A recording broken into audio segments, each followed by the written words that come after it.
ঘরের বাতাস ভারী হয়ে গেছে, জানালার পর্দা এলোমেলোভাবে উড়ছে, আর রাতের নিস্তব্ধতা এমন গভীর যে মনে হয় এই পৃথিবীতে এখন নিঃশ্বাস নিচ্ছে কেবল সময়। সবাই গভীর ঘুমে মগ্ন, পুরো খানবাড়ি নিশ্চুপ, কেবল ঘড়ির টিক টিক শব্দগুলো যেন বাতাস ছেদ করে বেজে চলেছে। কিন্তু সবার চোখে ঘুম থাকলেও রৌদ্রের চোখে ঘুম নেই। সে রুমের সোফায় বসে আছে, এক পা আরেক পায়ের উপর তুলে, নিস্তব্ধ ঘড়ির টিক টিক শব্দ শুনছে মনোযোগ দিয়ে। মনে হচ্ছে কোনো কিছুর অপেক্ষায় আছে সে। তার দৃষ্টি স্থির, ঠোঁটে এক অদ্ভুত শান্ত হাসি, যেন জানে এখন যা ঘটবে তা সবকিছু বদলে দেবে। এদিকে তোরা তার রুমে, হাতে রৌদ্রের দেওয়া গিফটের বাক্স, কৌতূহলে ভরা দৃষ্টিতে ধীরে ধীরে বাক্সটা খুলল, আর মুহূর্তেই চোখ কপালে উঠে গেল। ভিতরে রাখা আছে এক জোড়া অসাধারণ ডায়মন্ডের বালা, যা ঘোরের আলোয় ঝিলিক দিচ্ছে, একদম মুক্তোর মতো। তোরা নিঃশ্বাস আটকে তাকিয়ে রইল। বালাগুলোর সূক্ষ্ম নকশা, প্রতিটি কোণে আলোর খেলা, সবকিছু এত নিখুঁত, এত মারাত্মকভাবে সুন্দর যে তুরা কথা বলার ভাষায় হারিয়ে ফেলল। শুধু মুগ্ধ চোখে তাকিয়ে রইল সেই বালার দিকে, যেন ওর চোখের দৃষ্টি আর ওখান থেকে সরানোই সম্ভব নয়। তোরা কাঁপা কাঁপা হাতের বাক্সের ভেতর থেকে সেই বালা দুটি বের করলো, হাতের তালুতে রেখে কিছুক্ষণ তাকিয়ে রইল। তারপর একে একে কবজিতে পড়তে লাগলো। বালা দুটো হাত পড়তেই ঘোরের আলো যেন আরো উজ্জ্বল হয়ে উঠল, যেন সেই ডায়মন্ডের ঝিলিক ছুঁয়ে যাচ্ছে তুরার মুখের হাসিকে। নিজের প্রতিচ্ছবি আয়নায় দেখে তুরা নিঃশব্দে হেসে উঠল। ও কখনো ভাবেনি রৌদ্র তাকে এমন দামি উপহার দেবে। মনের ভিতর খুশির ঢেউ একটার পর একটা আছড়ে পড়ছে। সে যেন খুশিতে আত্মহারা হয়ে গেছে। ঠিক সেই খুশির মাঝে তোরার চোখ আবার পড়ে গেল বাক্সের ভিতরে। ভেতরে আর একটা জিনিস আছে, একটা রুমাল, সাদা রঙের, কিনারায় সোনালি নকশা করা। তোরা অবাক চোখে রুমালটা হাতে নিল। নরম কাপড়ের ভাঁজ খুলতেই তার সূক্ষ্ম অক্ষরে কিছু লেখা দেখে লেখা চোখে পড়ল। লেখাটা পড়তেই তোরা চোখ কপালে উঠে গেল। পছন্দ হয়েছে মায় ভবিষ্যৎ রানী? এই সব কিছু তোর জন্যই, ভবিষ্যৎ এর থেকেও ভালো দিব। আমার ভিতরে আগুন জ্বালানো চম্বুক পাখি। লেখাটা পড়ে তোরার মনে কেমন জানি একটু খটকা লাগলো। বেশ কিছুদিন ধরেই দেখছে রৌদ্র তার সাথে অস্বাভাবিক আচরণ করছে, যেগুলো আগে কখনো দেখেনি।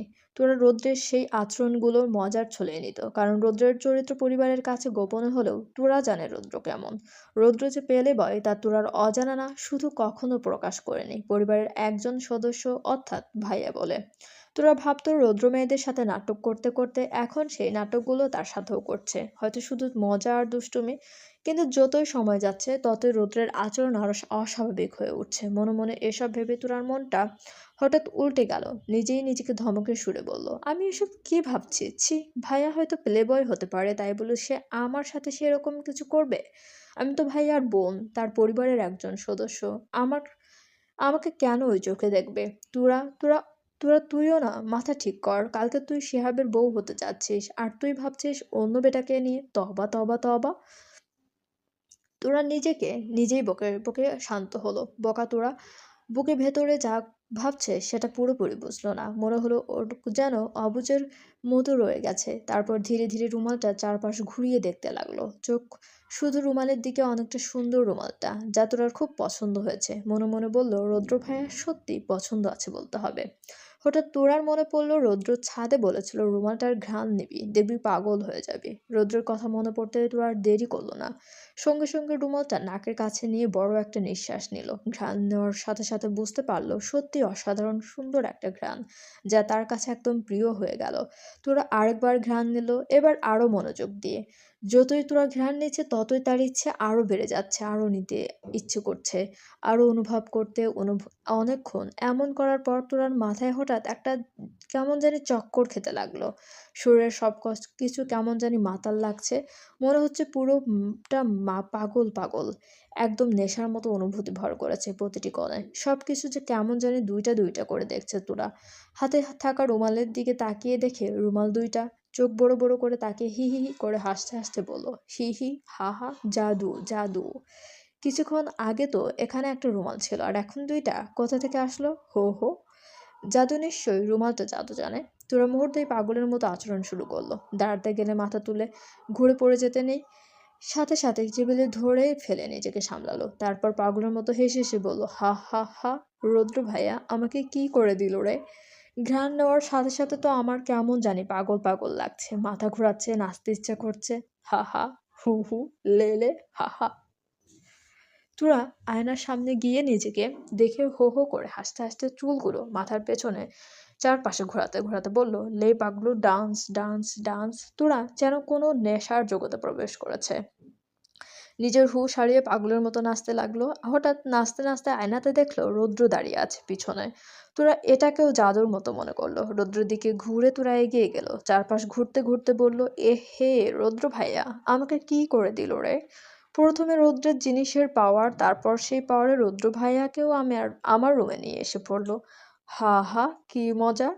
রৌদ্র তোরার পাগলামি দেখে বাঁকা হাসলো। তার মানে তার পরিকল্পনা কাজ করেছে। রৌদ্র ভাবনার মাঝেই তুরার এগিয়ে এসে রৌদ্রের কাছে এসে গলা জড়িয়ে ধরে বলল, আচ্ছা জাদু ভাই, আমার এমন কেন লাগছে? রৌদ্র ফিস ফিস করে বলল, কেমন লাগছে? তোরা উদ্দীপনায় ছলছল চোখে উত্তর দিল, কেমন জানি পাগল পাগল লাগছে নিজেকে, মাথা ঘুরাচ্ছে, নাচতে ইচ্ছা করছে। ইচ্ছে মতো আমার সাথে নাচেন প্লিজ, আমার খুব নাচতে ইচ্ছা করছে। কথাটা বলেই তোরা রৌদ্রের দুই হাত ধরে রৌদ্রকে নিয়ে নাচতে লাগলো। রৌদ্র কম্প্রেশনে তার সাথে তাল মিলিয়ে দিল। দুজনে এখন যেন এক ধরনের ব্যাঙের রূপে পরিণত হয়েছে। উচ্চ লাভ, একসাথে ছন্দদোল। নাচের সাথেই রৌদ্র তো ঘড়ির দিকে তাকালো। রাতের সময় দেখে হাঁপাতে হাঁপাতে তোরাকে বলল, তোরা আয়, মলে যাই, ওইখানে আরো অনেক কিছু আছে, আমাদের সাথে নাচবে, আরো মজা হবে। তোরা খুশি ঝিলিকে চোখ আটকে ধরে বলল, সত্যি? চল। তোরা সাথে সাথে বলল, ওকে চলেন, আমি যাব, আমি খুব নাচবো। কথাটা বলেই তোরা তোর দরজার দিকে এগোলো।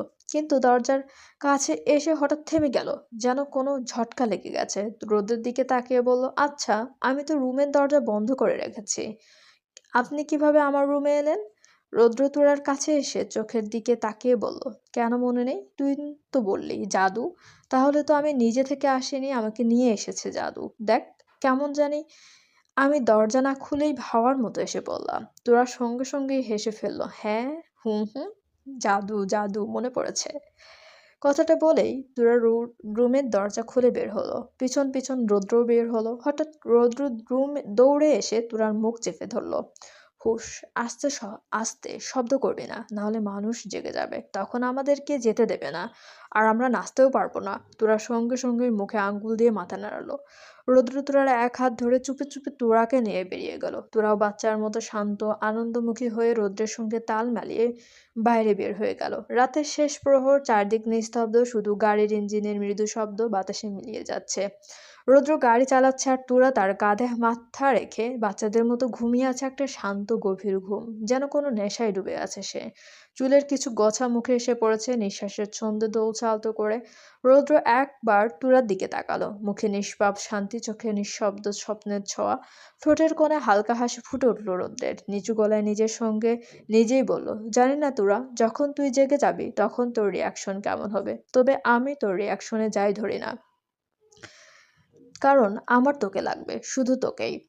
পৃথিবীর যদি ধ্বংসও হয়ে যায় তবুও আমি তোকে ছাড়বো না, তোরা শুধু আমার, শুধুই আমার। শয়তান বেড়া। রৌদ্র তোরাকে নিয়ে ঠিকই চলে গেল। আর এখন সময় খান বাড়ির দিকে ফিরে যাওয়ার।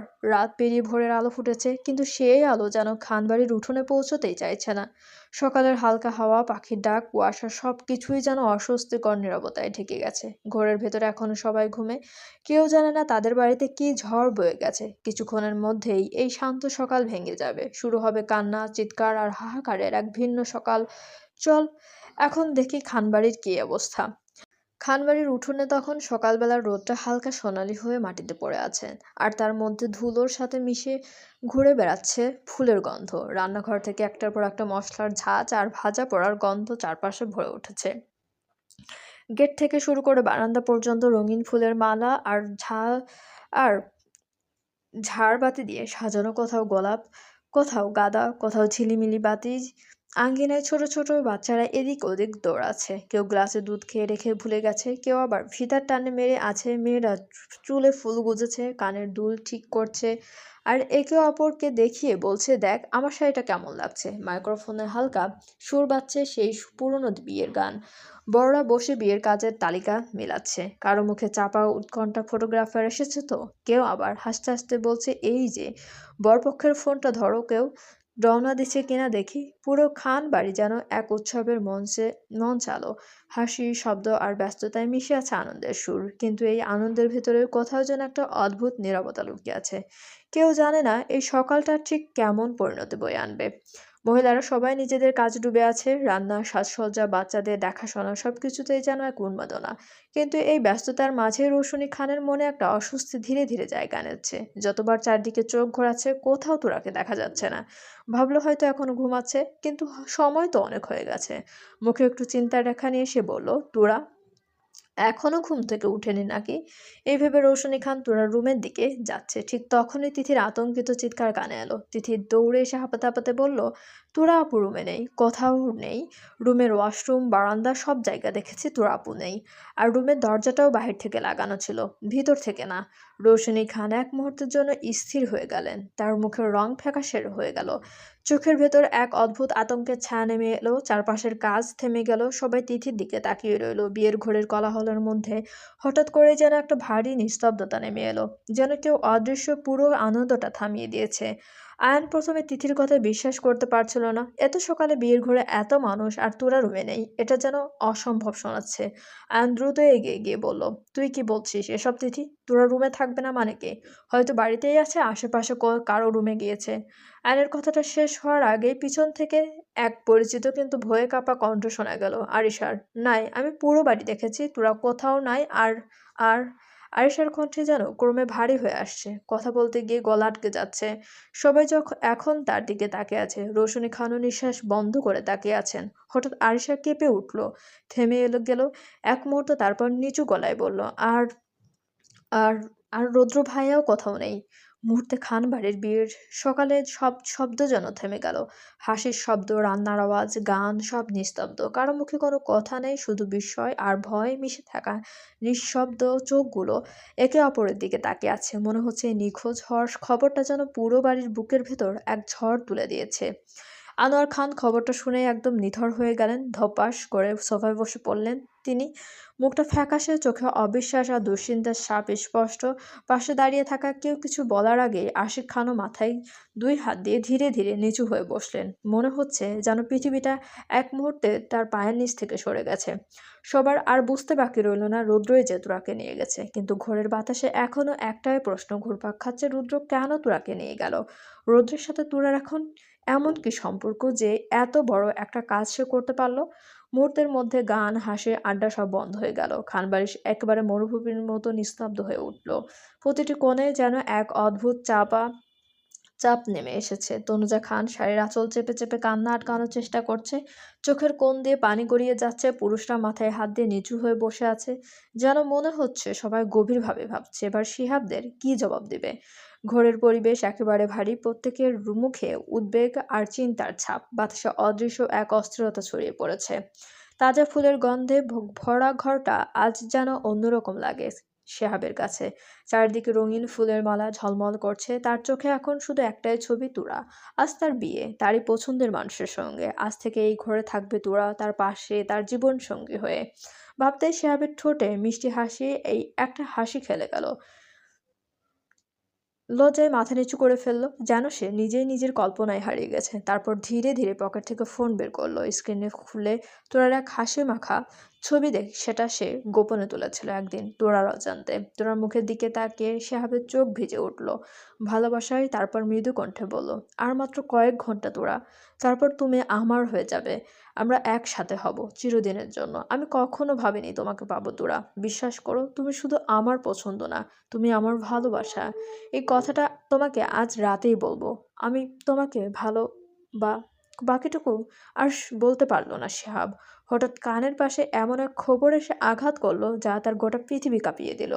যেন মুহূর্তেই সব আলো নিভে গেল, তার চারপাশটা অন্ধকার হয়ে গেল। বুকের ভেতর কিছু একটা ছিঁড়ে গেল, ভেতরটা ধুম করে মুচড়ে উঠল কষ্টে। হাত থেকে ফোনটা ফসকে পড়ে গেল মেঝেতে। তুরার হাসি মাখা মুখটা স্ক্রিনে থেমে রইল, কিন্তু শিহাবের চোখে এক ঝাপসা হয়ে গেল সব। চলবে। নতুন শহর, নতুন দেশ, সবকিছুই যেন অপরিচিত লাগছে। মনে হচ্ছে যেন দেশের সাথেই সময়, বাতাস, এমনকি সকালটার রঙও বদলে গেছে। রুমের জানালা খোলা, পর্দাগুলো এলোমেলোভাবে দুলছে হালকা ঠান্ডা বাতাসে। মৃদু আলো এসে পর্দার ফাঁক দিয়ে তোরার মুখে পড়ছে। তোরা ঘুমের মধ্যে চোখ পিল পিল করে খুলে গেল। কোনো দিক না তাকিয়েই ক্লান্ত গলায় গর্জন তুলে ডাকতে লাগলো, মা! এখনো ডাক দাও নাই কেন? ও আচ্ছা, বুঝছি, আজকে আমার বিয়ের কারণে ডাক দা বাকিটুকু আর বলা হলো না। তোরার চোখ আচমকা স্থির হয়ে গেল চারপাশে। এক বিশাল রুম, দেয়ালে ঝুলানো দামি দামি ছবি, কাচের টেবিলে বিদেশি ফুলের সাজ, নরম কার্পেটের গায়ে পড়া আলো, সবকিছুই যেন স্বপ্নের মতো। তোরা হতবুদ্ধি হয়ে চারপাশে তাকিয়ে রইল। মনে মনে ভাবলো, আমি কি এখনো ঘুমাচ্ছি? সে তাড়াতাড়ি নিজের হাতে চিমটি কাটলো। ব্যথা পেল, তবুও জায়গাটা একই।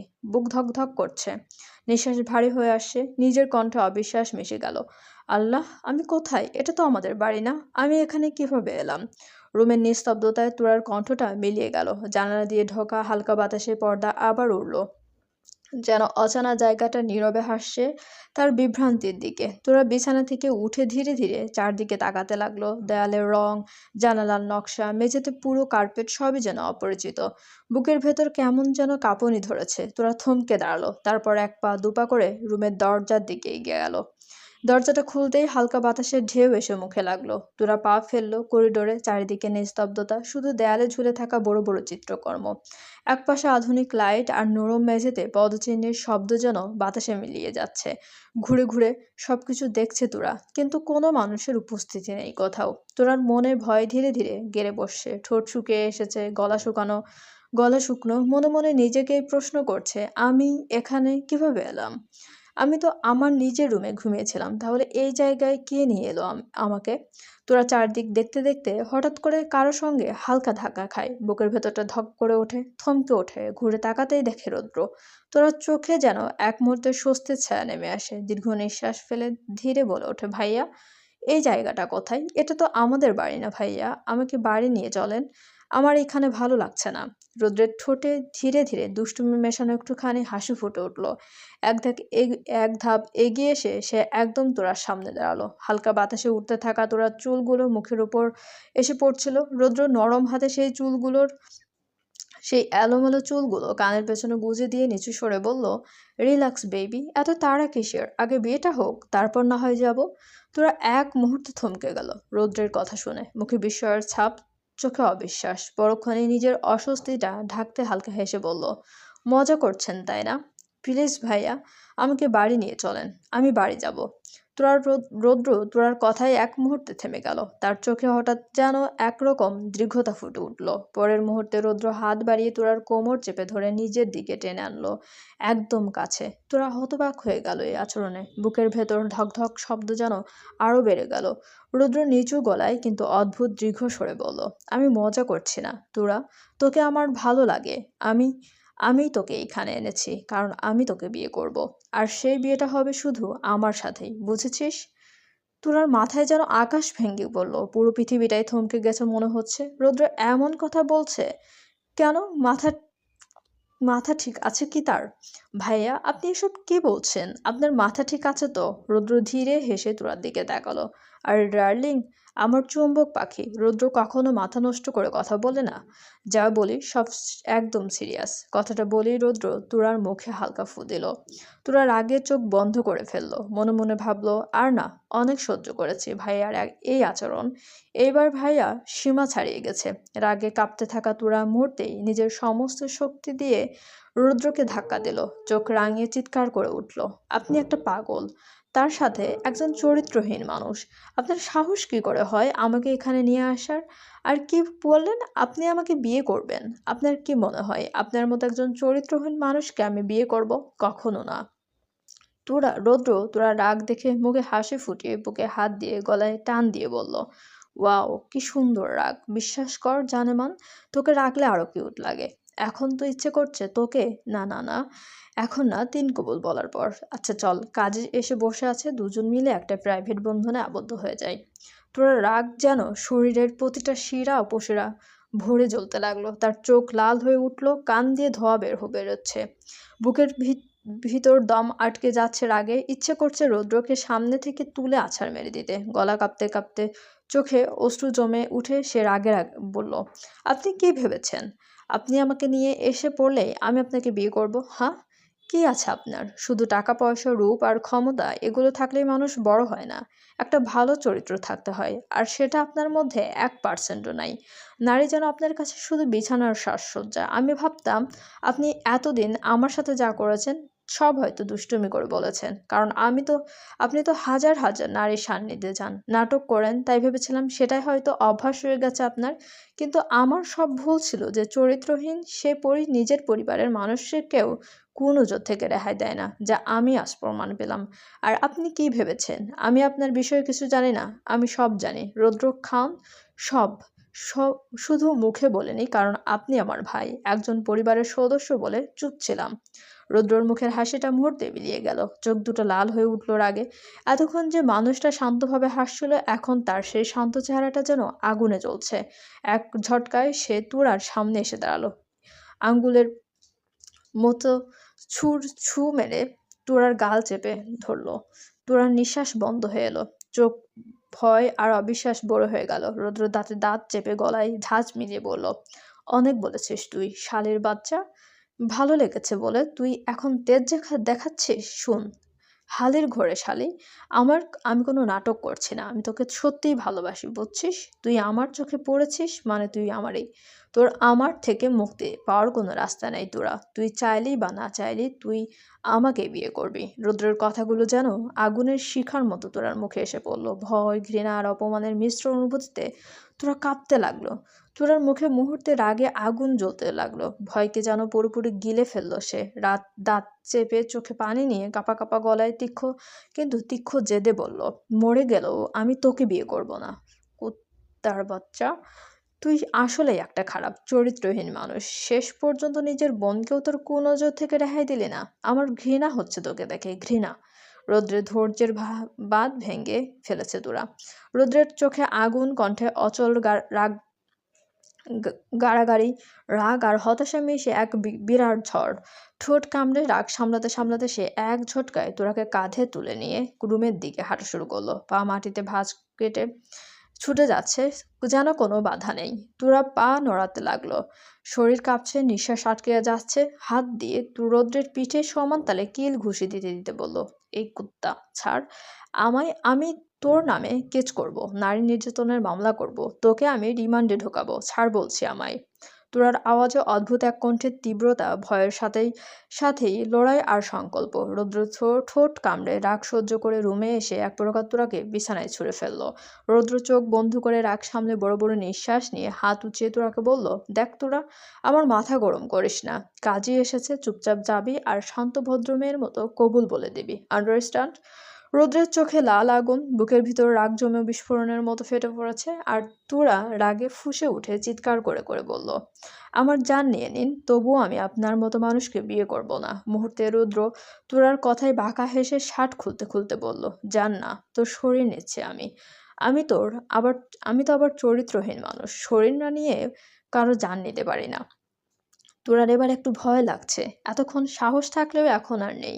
রুদ্র সত্যি যদি রৌদ্র যদি সত্যি ওর উপর থেকে ঝাঁপিয়ে পড়ে, কি হবে তা ভেবে কাঁপছে তোরা।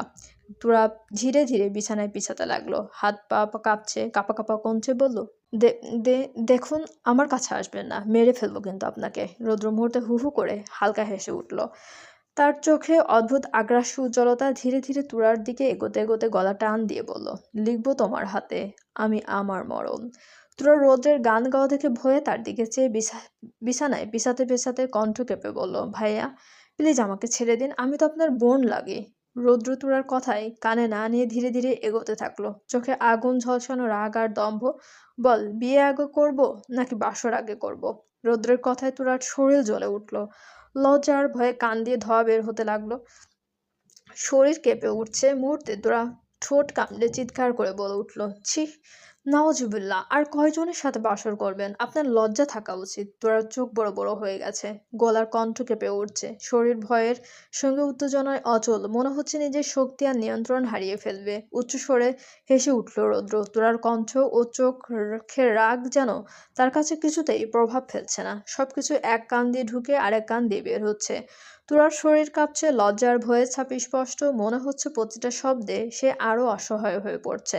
রুদ্র হাসতে হাসতে ফোঁস করে নিঃশ্বাস ছেড়ে বলল, এই যে তুই সত্যি কথা বলেছিস, আমার লজ্জা থাকা উচিত ছিল, কিন্তু আমার ওই লজ্জাটাই নেই, আমার ভালোবাসাটাই নেই, ভালোবাসা। এখন কাছে আয়, তোকেও একটু আদর করে দেখি তুই কেমন টেস্টি।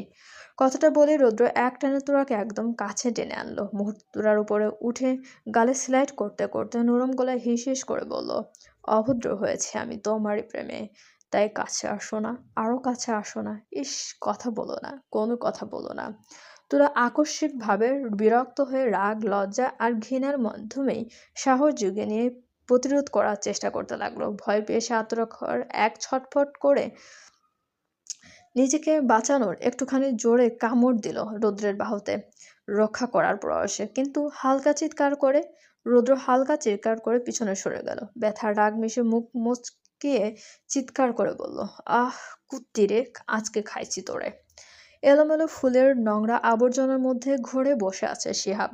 সে কোনোভাবেই মানতে পারছে না যে রৌদ্রতুরাকে সঙ্গে নিয়ে চলে গেছে। শিহাব বারবার চিৎকার করে উঠে, ক্ষোভ আর হতাশা জেগে উঠছে তার। আমার তুরাকে চাই, মানে চাই, আমি তুরাকে ছাড়া কাউকে বিয়ে করব না। ওকে এনে দাও, না হলে আমি ওই খান বাড়ির একজনকেও ছাড়বো না। শিহাবের গলা কাঁপছে, হাত বাতাসে ঢেলে চিৎকার করছে। ঘোরের মধ্যে উত্তেজনা ও রাগের তীব্রতা স্পষ্ট, কিন্তু সে একা নয়। মানসিকভাবে সে দীর্ঘ এবং নিজের লক্ষ্য স্পষ্ট। শিহাবের বাবা মা ড্রয়িং রুমে বসে আছেন, দুজনের মুখে চিন্তার আড়চর স্পষ্ট। ঘরের সাজানো ফুলগুলো অচেনা অস্থিরতায় কুকিয়ে পড়েছে। শিহাব যখন শুনল রৌদ্র তুরান নিয়ে চলে গেছে, তখন থেকেই তার ভেতরের পাগলামি ধীরে ধীরে জেগে উঠেছে। মাথায় যেন অলোক ঝড় উঠেছে। সে ঘরে ঢুকে ফুলপত্র ছিঁড়ে ছিঁড়ে ছড়িয়ে দিল। আন্দাজ করা যায় না কোথা থেকে এই তীব্র আক্রোশ এসেছিল। বারবার চিৎকার করে উঠল, কণ্ঠে জেদে ওঠা বেদনায়, তুরাকে এনে দাও, না হলে আমি কাউকেই ছাড়বো না। শিহাবের চোখে ভালোবাসার পাগলামিটা স্পষ্ট। সেই প্রেম এখন বেদনা আর রাগে রূপ নিয়েছে। বাবা মায়ের চোখে আঘাত ও ভয়, তারা একে ধরতে চাইলেও শিহাবের অস্থির পদক্ষেপগুলো থামছে না। ঘোরের মধ্যে এক আকস্মিক স্রোত, ভয়, কষ্ট আর অপরিকল্পিত জোদ সব মিশে গেছে। খানবাড়িতে এক বিরাট নীরবতা। কারো মুখে কোনো কথা নেই, হাসি নেই। মনুষ্যরা যেন একটা গভীর দুঃখের সাগরে ভাসছে। হলরুমে সবাই বসে আছে। রৌদ্রের ফোনে বারবার কল দিলেও বারবারই বন্ধ পাওয়া গেছে।